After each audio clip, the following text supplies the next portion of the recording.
NT news मध्ये आपले स्वागत आहे। आपण पाहत आहात आदिवासी न्यूज वार्ता। आता पाहूयात सविस्तर वृत्त। तामसा प्रकरण जे चालू आहे आताची की अल्पवयीन मुलीवर जे काही अत्याचार झाला, ज्यावेळेस ही घटना मला कळाली, मी दिल्लीमध्ये असताना मला काही पत्रकारांनी आणि काही माझ्या कार्यकर्त्यांनी निरोप दिला की असे असे प्रकार झालेला आहे।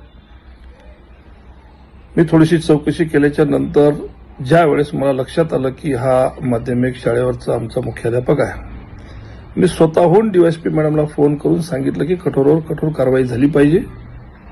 मी अशा कोणत्याही गोष्टीमध्ये कधीही कोणाला पाठीशी घालत नसतो। मी साधा कोणी दारू विक्रेते असेल किंवा वाळू विक्रेता असेल किंवा कोणता मटकावाला असेल, अशा लोकांच्या पाठीशी मी कधीही नसतो। हा तर खूप मोठा गुन्हा आहे आणि अशा गुन्ह्याला पाठीशी घालणारा किंवा त्याचं समर्थन करणाऱ्यापैकी मी नाही। त्यामुळे मी तातडीनं या आमच्या मुख्याध्यापकाला मी तिथून निलंबित केलं।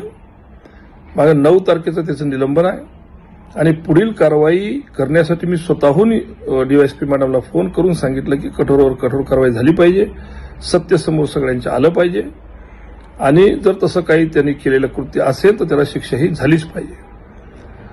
मी आपल्या माध्यमातून मी असं सांगू इच्छितो की मी त्या मुख्याध्यापकाला निलंबित केलेलं आहे। नवीन मुख्याध्यापक पुजारी सर म्हणून तिथं कार्यान्वित केलेले आहेत आणि जर तो गुन्हेगार असेल तर त्याला शिक्षा नक्की होईल। नागेश पाटील अशा गोष्टीच्या पाठीशी कधीही कोणी कुणालाही घालत नसतो। हे आपल्या ज्ञानासाठी म्हणून मी मुद्दामून हा क्लिप आपल्याला देत आहे, कारण मी सध्याला अधिवेशन चालू असल्यामुळं मी दिलेला आहे। इथून आल्याच्या नंतर ही पुढची प्रक्रिया मी सर्व आपल्याशी बोलेल, पण सध्याला तरी मी त्याला निलंबित केलेलं आहे आणि अजिबात अशा कुठल्याही गोष्टी पाठीशी मी घालणारा माणूस नाहीये। थँक्यू।